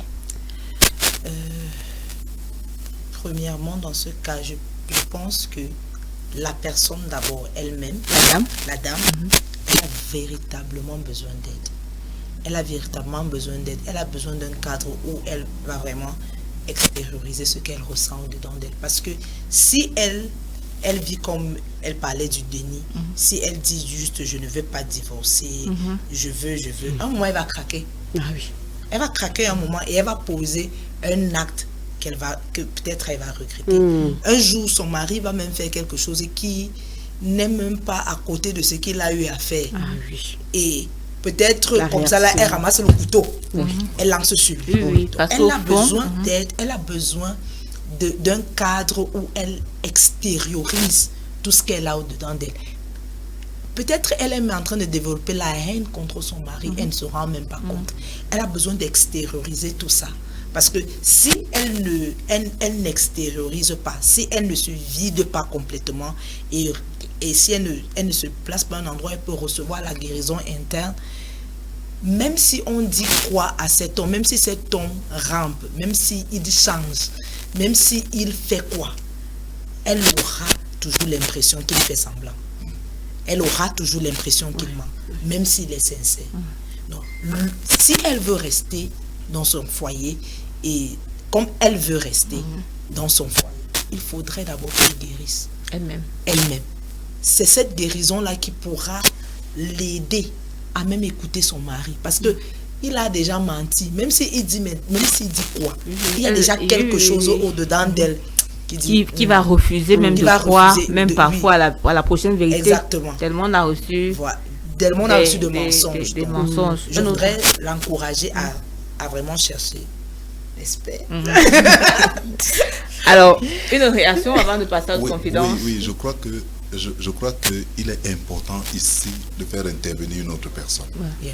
Tout de suite. Qu'est-ce qu'elle veut? Elle veut un mariage. Bon, ça dépend déjà. Peut-être qu'elle veut simplement un toit, un nom de Exactement. marié, et elle va être tranquille là. Il n'y a pas de souci. Là, c'est certain, elle va développer une autre vie. Elle peut ne pas rentrer dans l'adultère, mais elle va développer une toute autre vie, différente de celle d'épouse qu'elle était au départ. Chercher satisfaction. Si elle veut retrouver, si elle espère retrouver un foyer stable avec la même personne, elle doit faire intervenir Troisième personne. une troisième personne. D'où l'importance des parrains quand on se marie, par exemple, d'un pasteur outillé dans le domaine ou d'un conseiller conjugal qui peut venir nous encadrer, nous Accompagner. aider. Mais si elle reste, elle garde pour elle, et puis elle dit qu'est-ce que je fais? Difficile de trouver même des réponses en elle. Quoi qu'on fasse, elle sera en train de bâtir quelque chose qu'elle-même ne va pas En fait, elle-même, son état. Elle sera en train de se Se détruire. détruit elle-même. Si elle a des enfants, elle sera en train de les détruire. Son mari même sera en danger sans s'en rendre Oui, il compte. sera en danger. Donc, si elle veut réparer le couple, qu'elle fasse intervenir d'urgence Ouais. une troisième partie. Alors- Et je voudrais même ajouter à ça qu'au fait, elle est déjà divorcée. Ah, Parce que Attends. nous, on voit le divorce là seulement sur les papiers, mais en fait, elle est déjà divorcée. Parce que quand elle vous dit que elle n'éprouve Elle plus ne peut rien, Oui. il est devenu un oui, étranger. oui, Son, oui, au fait, son mari n'est plus là. C'est un étranger désormais, donc elle est même déjà divorcée. Bon, vaudrait mieux prendre le taureau par les cornes. Soit tu affrontes la situation et tu vis vraiment ce divorce, ou tu décides de vivre ta vraie vie. Ça veut dire, qu'est-ce qu'on fait maintenant qu'on t'a attrapé, oui. Ou Car- qu'est-ce que je fais d'abord? Oui. Parce que ici, je crois que je crois Oui, que je pourrais mettre beaucoup à son c'est même niveau. d'abord, c'est même Mais d'abord à ici, son c'est niveau. pas trop comme si le mari, c'est un peu comme si même si il demande pardon à genoux, en fait, il y a un truc en elle qui est déjà C'est pour ça que totalement même une brisé. retraite est bonne. Hein. Elle peut même s'éloigner pour un temps, le temps de guérir, de sortir un peu. de redevenir elle-même, parce que beaucoup de choses se sont brisées. Elle t'a On ne peut pas accompagnée, compter le nombre de fois elle a soupçonné le gars à nier, elle a pleuré, Oui. en se disant que Seigneur, donne-moi une preuve. Donc jusqu'à ce que cette preuve arrive, elle a traversé beaucoup de Elle a choses traversé. et beaucoup d'humiliation. Donc elle a besoin d'un gros travail. Très bien. Alors, bonjour Claude, ma femme est très jalouse. Et elle m'accuse d'avoir des maîtresses. Cette situation me met mal à l'aise, ne me met pas du tout en confiance. J'ai beau lui dire que mes rentrées nocturnes ne sont pas le fait d'infidélité. Et je lui explique les raisons de mes rentrées nocturnes, mais elle ne me comprend toujours pas. Je pense même avoir une maîtresse pour lui donner une réelle raison de me soupçonner. Mais seulement la fidélité est pour moi une valeur. Comment faire? C'est pas facile aussi. Hein? Oui, c'est très difficile. C'est-à-dire que quand toi-même, tu es clean, on te dit que tu n'es pas clean. Tu dis que bon, est-ce que je dois même pas alors, même vraiment gâter un peu pour que quand tu m'accuses, je puisse dire que vrai. Tu as je raison suis de pas m'accuser. clean. Et puis, Comment- malheureusement, la foi vient de ce qu'on entend. Attends, Ah ouais. Ça veut dire que exactement. chaque fois qu'elle lui dit ça, elle est en train de s'aimer ça en De lui, le préparer même de façon à devenir. De le préparer. Elle le Ouais. prépare Elle ça. le prépare à Elle lui devenir- parce que c'est comme un enfant. Quand tu dis à un enfant feignant, au fait, tu développes la feignantise en lui, oui, même de exactement. façon inconsciente. Fait Tu de- développes la feignant. feignantise. Donc, chaque fois qu'elle accuse, elle le soupçonne, elle accuse, elle est en train d'ouvrir. Il dit que la fidélité est une valeur. Pour lui, C'est en train et- de se briser. Oui. C'est en train de Ça se s'effrite, briser. ça Oui, s'effrite, à un ça moment s'effrite, donné, ça s'effrite. il va se demander, mais c'est même quoi exactement l'infidélité? Est-ce qu'il ne faut pas que je voie un peu À quoi ça ressemble? Quoi? Et Surtout que la femme elle est même prête à ça. Elle est prête. Mais à puisqu'on ça. m'a déjà accusé, Donc, condamné, c'est mieux donc que pourquoi ne pas? Donc je pense qu'il a besoin de... Je me suis dit, est-ce qu'il ne peut pas l'inviter au travail? Peut-être un soir comme ça. Il lui dit, viens viens un peu me rejoindre. Qu'elle voie le monde dans lequel, parce que la plupart des temps, les femmes sont en dehors Maman, de la réalité. quand quelqu'un est jaloux, Ouais, c'est ça. même si tu fais, Elle va te dire que le elle va te jour dire là, que le tu t'es jour là, c'est arrangé. que tu t'es arrangé. Parce que c'est- Donc le c'est- travail, le véritable travail, c'est sur la personne qui est jalouse. Il faut d'abord savoir pourquoi elle est jalouse. Au fait, c'est même ça la Pourquoi question, est-ce qu'elle est Pascal. Oui, jalouse? oui, autant. De quoi est-ce qu'elle a peur? De quoi est-ce qu'elle a peur? Comment est-ce qu'elle a grandi? Qu'est-ce qu'elle a vu? Parfois, Parce c'est que ça, tout à l'heure, c'est- il parlait de ça, du genre l'environnement dans lequel on vit, ce que les enfants ont vu. Est-ce qu'elle a vu son père tromper sa mère? Est-ce qu'elle a vu dans sa famille ses propres frères? Parce que parfois, ce n'est pas même le parent. Oui, oui, Parfois, ça peut ce sont être les frères. l'environnement. Elle voit comment ses frères, ils ne sont même pas mariés, mais Ils ont une jonglent- ils copine, jonglent il a les des filles dons. comme ça, là. Et peut-être ils développent les stratégies. Il y a des frères qui sont des copines qui ne se sont jamais vues, Nelly. Oui. Qui ne se sont jamais vues. Donc, quand l'autre sort, l'autre entre, Y elles a ne se pas de sont jamais tamponnement. rencontrées. Pas de Donc, tamponnement. C'est un expert en Ça- infidélité. un expert. Oui, oui, beaucoup. Peut-être j'aiment elle ça. a été exposée à ça. Et Il qu'elle a faudrait- vu que- et dans sa tête, c'est que les hommes sont comme ça. Donc, je me dis, pour son cas, on ne peut pas juste dire qu'il faut qu'elle arrête d'être jalouse. Qu'est-ce qui Oui, la pousse c'est à ça. être Quelle est jalouse? la cause? Et est-ce que lui-même aussi, il la pousse à le soupçonner? Est-ce qu'elle se sent en En sécurité? Sécurité. Quand Parce il que décroche c'est- le téléphone, est-ce qu'il décroche le téléphone devant elle? C'est Est-ce ça, que- parce qu'il y a des actions Est-ce qu'il y a des actions qui est-ce- attisent, Voilà. qui attisent la jalousie là. Voilà. Ça veut dire que c'est une peur qui Ça est peut être restée une peur, longtemps, oui, ça longtemps peut et être qui est en train de... vraiment Oui. Tu sais, Nelly, parfois quand le niveau social de l'homme augmente, pour une femme, elle se sent déjà en insécurité. Il y a des Elle éléments voit comme que ça. mais, le gars... Depuis que tu as beaucoup d'argent Oui, et là, puis tu es à maintenant, tu peux véhiculer, déjà- oui, oui, tu es quand à tu étais ceci. ici, on Et ne- parfois, on a des amis à côté pour nous rappeler, c'est que maman, ouvre les yeux. Le dehors est dangereux. Il y a Parce les que parfois, panthères. c'est l'homme Oui, d'autrui, oui, mais c'est ce qu'on lui dit. Maman, ouvre les yeux. Ne dis pas qu'il est chrétien. Tu sais ce que les chrétiens font Oh, ici ici dehors. dehors, voilà, Et puis, c'est ça. ça développe des attitudes. Exactement. Maintenant, je pense que ce qu'il faut pour elle, c'est une prise de confiance personnelle. Et je pense que tout ça vient aussi du fait que on a mis notre confiance en un homme. Parce que c'est là-bas que tout commence. Si ma confiance, je l'ai mise en Dieu, elle demeure inébranlable. C'est-à-dire, même si j'ai les signes que mon mari est infidèle, je maintiens ça. Je dis, Seigneur, je compte sur toi. Parce que toi seul peux faire quelque chose. Cet homme peut te promettre tout et ça ne dépend pas de lui. Ça ne dépend Encore pas qu'il y a de les hommes lui. infidèles, on ne découvre jamais. Parce Oui, que quand justement. Elle est encore au niveau du soupçon. Il y a Oui, d'autres même qui sont, oui. qui sont même très infidèles et leurs femmes sont sûres qu'ils sont les plus fidèles. Tellement il est clean Ouais, avec vraiment. la femme. Il ne rentre pas tard parce que parfois les femmes pensent que c'est le fait de rentrer tard. Un homme On a eu ce peut te cas. tromper en plein Il matin. rentre à 15h30. Donc, le travail est à 15h30. Il rentre. Avant à 16h, avant il est là. il est là. Il sort le matin. À midi, quand il prend la pause, il appelle. Il dit que je suis à la pause, je suis en train de manger avec elle. Il fait même les photos. Et puis, quand elle se rend compte en fait, ça fait 4 ans. Eh, 4 ans qu'il a avec quelqu'un d'autre. Donc, C'est-à-dire, elle craque là. Parce qu'elle a Vous vu un me voyez gars quand- fidèle. vous me voyez Ouais, comment- voilà. Elle fait ça comment? Oui, faites ça parce comment? que tu es toujours ici à 15h, à 16h. et tu ne décroches pas le téléphone, un genre, Oui, oui, tu tu parles décroches, devant moi, oui, tu es oui. là, tu es bien. Donc, Mais il y a des cas Voilà. vraiment. Oui, Faudrait oui. dire, dans la préparation des mariés, des mariages, il est important, il y a un module que j'aborde souvent, la connaissance de son conjoint. J'insiste là. Des fois, on peut se demander mais pourquoi on se parle, on se connaît. Bon, pourquoi avoir tout un module où il faut se connaître? Tu as évoqué tout à l'heure des aspects de notre quotidien qu'on ne trouve pas souvent nécessaire de partager avec son conjoint. Mais malheureusement, qui nous suivent dans le mariage, les fréquentations, les frères et sœurs, le comportement à la maison, le comportement de nos parents, l'environnement dans lequel j'ai grandi. Est-ce que dans la chambre où je dormais avec mes frères, avec mes sœurs? Est-ce que j'étais un petit voyeur? Est-ce que ces petits détails, des fois, transportent des informations jusqu'à l'âge adulte? Donc, la jalousie, il faut, comme tu l'as dit, chercher à savoir d'où elle vient, La cause profonde. la cause profonde. Et le mari, c'est pas seulement en la femme qui doit travailler, tu l'as dit, il doit travailler aussi à la rassurer. Je crois que c'est toi qui le disais, il faut la rassurer. Je peux prier Dieu chaque jour, dire Seigneur, vraiment, je te fais confiance, je ne suivais pas ma femme, c'est une bonne femme.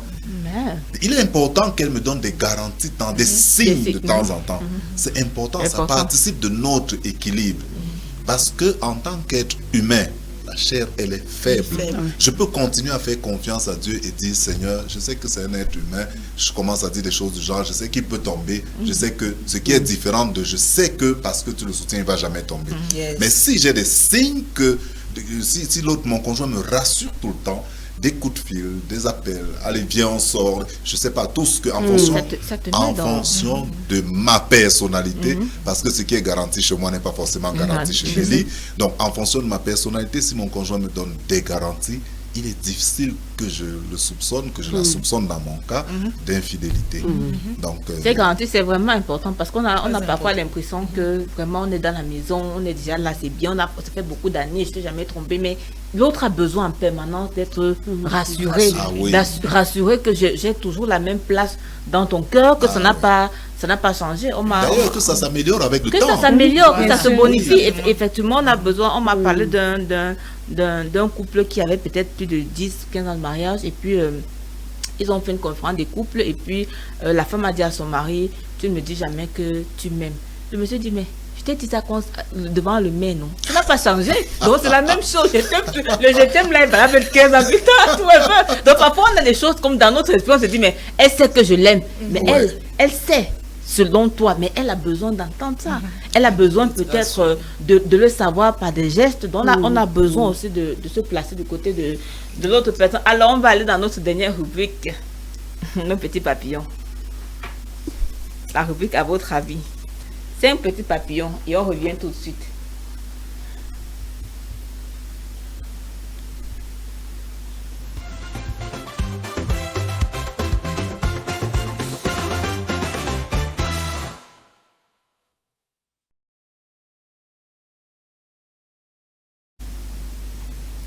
Alors, le principe est clair, il est simple.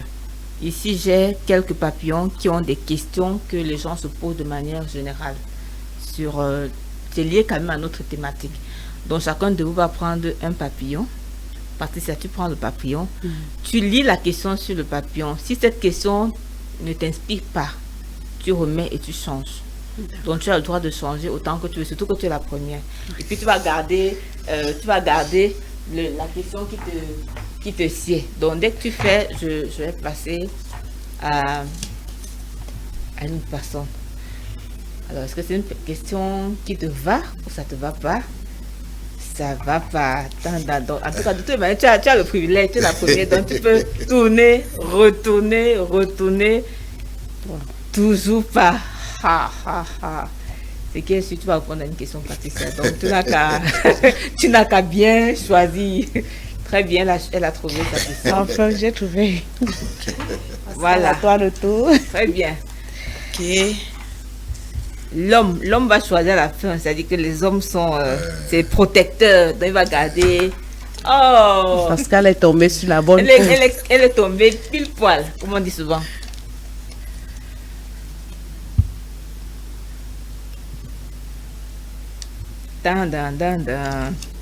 On répond pas. Très bien. Alors, merci. On va commencer par Patricia. Tu es la première à avoir choisi. Donc, tu nous lis ta question et puis tu réponds à ta question. Je suppose que les autres peuvent ajouter un petit élément. Ce n'est pas des questions pièges. Hein. Donc, vous pouvez dire un petit truc. On va finir dans quelques minutes. Donc, vous pouvez dire un ou deux commentaires sur la question. L'infidélité peut-elle être considérée comme une polygamie déguisée? L'infidélité peut-elle être considérée comme une polygamie déguisée. Parce qu'au début, on a dit tantôt que il se marie, c'est la fidélité. Ceux qui décident d'être fidèles, c'est qu'ils s'engagent à être avec une femme. Donc, quand il y a infidélité, ça veut dire que tu n'es plus avec une femme. Donc, tu n'avais plus d'une femme. Ce qu'on voit dans la polygamie. Justement. Donc, est-ce qu'on peut assimiler ça? Quand on parle de déguisé, ça veut dire qu'on a habillé ça sous un autre couvert. On a choisi de donner un autre nom. Oui, puisque les deux ne sont pas dans la même maison. Donc, il va te dire qu'il a sa femme, mais il y a une autre dehors. Je crois que c'est exactement ça, Nelly. C'est une polygamie déguisée. La preuve, c'est que ces hommes, comme Théo a dit tout à l'heure, financièrement, ça coûte beaucoup plus. Donc, on est responsable de la maison, on est aussi responsable de celle-là Donc, on dehors. gère 2 foyers. Justement, on gère 2 ou plusieurs foyers. Plusieurs. Ou plusieurs. Et parfois même, celle de dehors est tellement exigeante que c'est même elle qui passe pour la première femme. Parce que si elle n'est pas satisfaite, quelque chose peut se passer.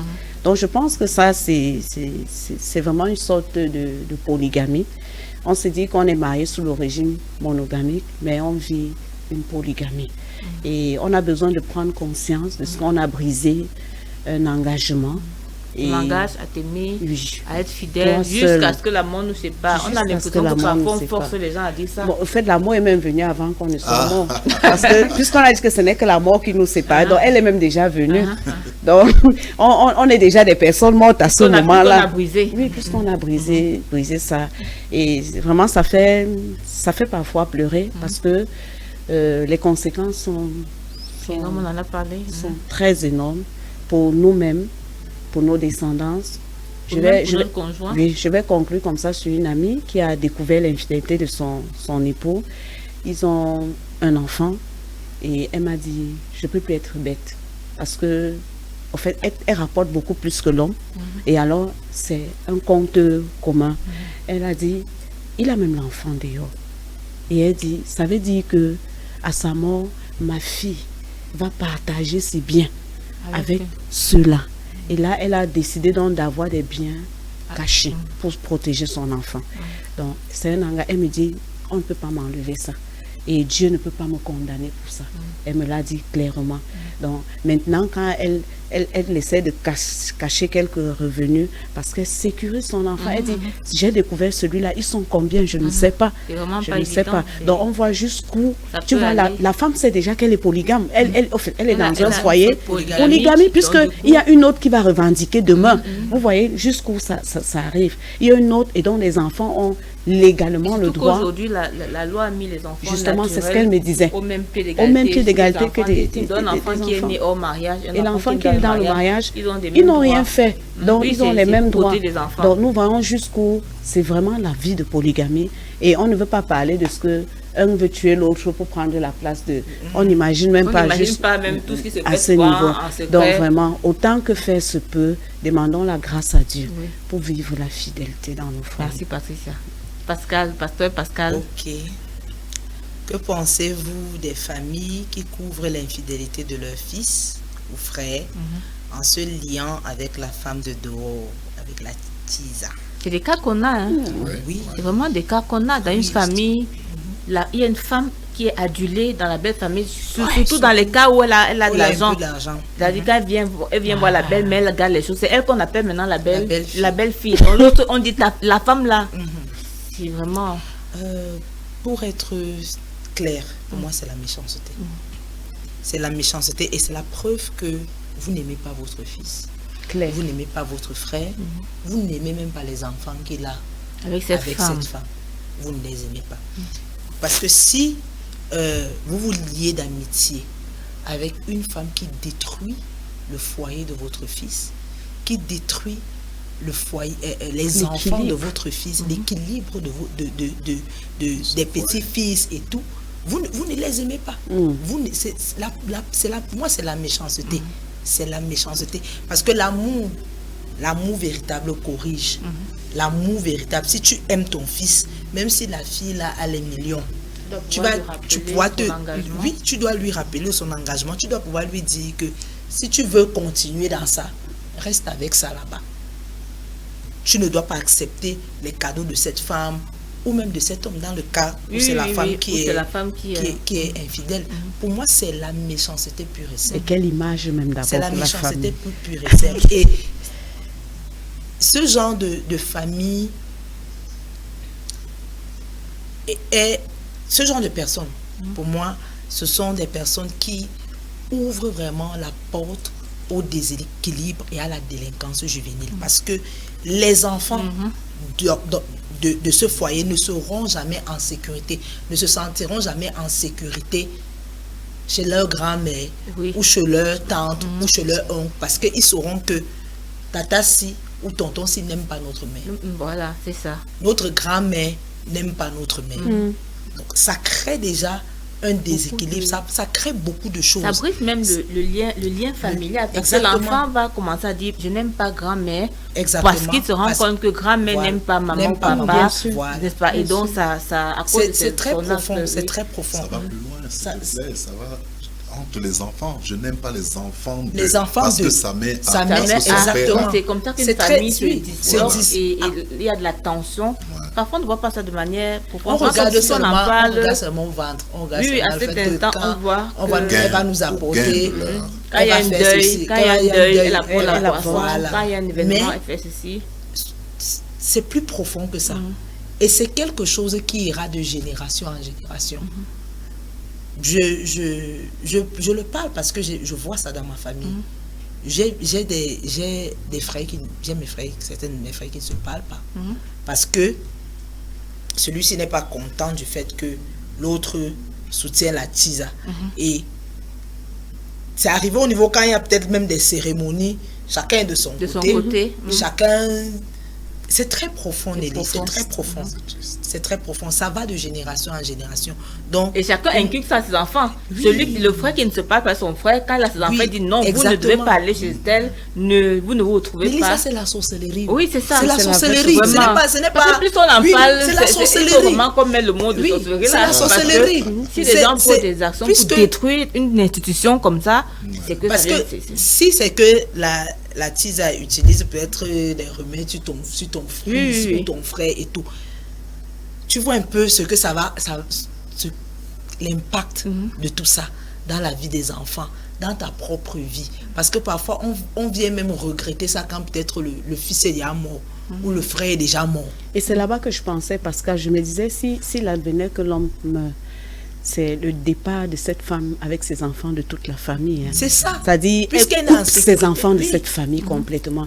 Et on vit ça dans des familles Et ça où va. on se dit, et elle était méchante, mais on ne connaît pas la profondeur. Puisque le seul lien était resté l'homme. L'homme. Puisque vous avez prouvé qu'elle n'a pas de valeur. Donc, du coup, elle aussi se déconnecte. Et parfois, on puis- vient découvrir plus tard que les enfants de Tisa ne sont pas... Ne sont pas les enfants. Non, Patricia laisse l'autre là, on va revenir. Oui, c'est sur vrai, ça. c'est vrai. Oui, en c'est plus. vrai, parce que souvent, ça C'est va parfois dans, les- parce ça va que dans, la ça va dans tisa- tous les sens. la tisa- Elle cherche elle là, elle va tisa être ça le- fonctionne. Elle tisa, Voilà. elle aussi là-bas. Très bien. Donc, Elle cherche là, elle va être voilà. le plus à l'aise possible. On va lire la dernière question. Merci Nelly. Pourquoi lors des cérémonies nuptiales, les conjoints font des vœux de fidélité et ne sont pas prompts à demander pardon quand ce vœu est rompu? Je m'engage. La première partie même est toute une question. Pourquoi lors des cérémonies nuptiales, les conjoints font des vœux Est-ce de qu'on fidélité? les force même souvent? Pourquoi il y a toujours la phrase là, je m'engage à être fidèle jusqu'à ce que la monde ne sait pas? C'est obligé de dire ça. Moi je sais, est-ce que c'est obligé de dire ça? C'est vous qui, vous les pasteurs et tout ça. C'est parce que même à l'église on fait ça. Mais on répète ça. Même à l'église. Mais ça pose toute une question. Cette alliance-là, quelle est vraiment quelle est d'abord la connexion de la personne qui dit ça avec le titulaire de l'alliance? De l'alliance. C'est pour Ça ça devient comme que une formule c'est finalement. pour hein. ça que le conseil prénuptial est très important. Oui, mais Parce que si je crois que pendant les périodes de conseil, c'est là où on prend le temps de leur enseigner ce que c'est que la le compréhension mariage, prénuptiale. comprendre où ils sont en train d'aller, connaître même ce que c'est que le mariage. Mais là, nous sommes dans Voilà. le cas à l'intérieur. Maintenant, donc, quand ils ils sont sont déjà mariés, là, oui. ils sont obligés de faire là. Pour moi, Oui. c'est l'alliance. Oui, Tu oui, pars où je ça comprends. t'engager. C'est pour dire, En réalité- combien les gens. En réalité, il ne peut pas avoir de mariage sans alliance, sans engagement. Oui, c'est pas possible. Et pourquoi donc les gens prennent ces engagements? Des fois, ils ne savent même pas ce que c'est. C'est pour ça que Ils j'ai répètent. introduit encore ce thème, les vœux et les promesses du mariage, quand je travaille avec des fiancés. Parce que je leur dis souvent, plusieurs d'entre vous proclament leur condamnation le jour où ils se marient. Oui. Je m'engage à. Et les Dès gens la crient. sortie de l'église, quel est l'engagement que tu as pris là tout à l'heure? Ils ne s'en souviennent même plus. Ils ne s'en souviennent même plus. Mais parce qu'il y avait les youyou, mon amour, mon étoile Ma du fleur, matin, mon soleil de Ma la fleur nuit. de midi. Et après, on ne se souvient plus de quel engagement on a pris. La Bible dit qu'il vaut mieux ne pas en prendre. Oui. Mais on a pris des engagements Oui. et après on Oui. ne sait même pas ce qu'on a dit. On dit. Et on est obligé d'appliquer ce qu'on ne connaît plus. Ça devient compliqué. C'est très compliqué. Donc pourquoi est-ce qu'ils prennent ces engagements? Ils sont obligés de prendre des engagements parce que c'est ça même le mariage. C'est ça. La fidélité fait partie du mariage.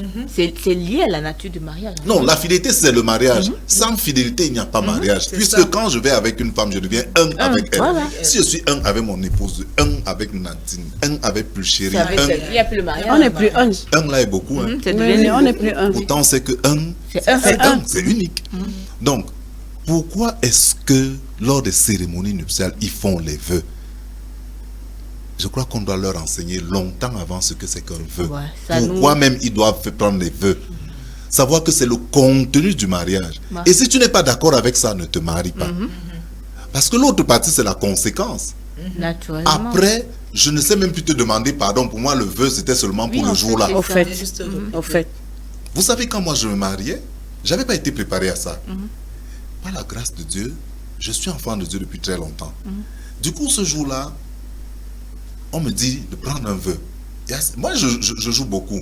Et pendant mon mariage, je jouais, je faisais rire les gens dans la salle, tout le monde était content. Mais quand on me dit de prendre un engagement, Ici, c'est un peu le riz. Hein. j'ai dit attention. Et du coup, on me dit pas, n'aie pas peur. J'ai dit non, je n'ai pas peur. En fait, je venais de réaliser que Ce n'était plus le ce jeu. n'est plus le jeu. Là, maintenant, c'est la vraie Ce vie. que je vais dire, je suis obligé de De le faire. faire. J'ai pris des engagements au rabais. J'étais pas préparé. J'ai dit ce que je savais que je vais jamais oublier. Je vais t'aimer. L'autre là, je serai à côté de toi. J'ai pas voulu en dire plus. On n'a même pas beaucoup applaudi. Mais parce que j'ai réalisé que Là, c'était du sérieux. c'était plus n'importe quoi. Ça, c'est à la mairie. C'est-à-dire que la loi des hommes reconnaît ça. On rentre à l'église. Pour moi, c'est un événement passé et tout. Le pasteur, à un moment donné, Théo, Oui, oui, oui. prend des... Tu dis, mais J'ai dit, ça mais l'affaire là me suit. suit vraiment. Et je me tais encore. Et je fais la même chose. Je prends des engagements au rabais. Parce que je ne voulais pas entrer en, comment je vais dire, en opposition oui. avec la parole de Dieu.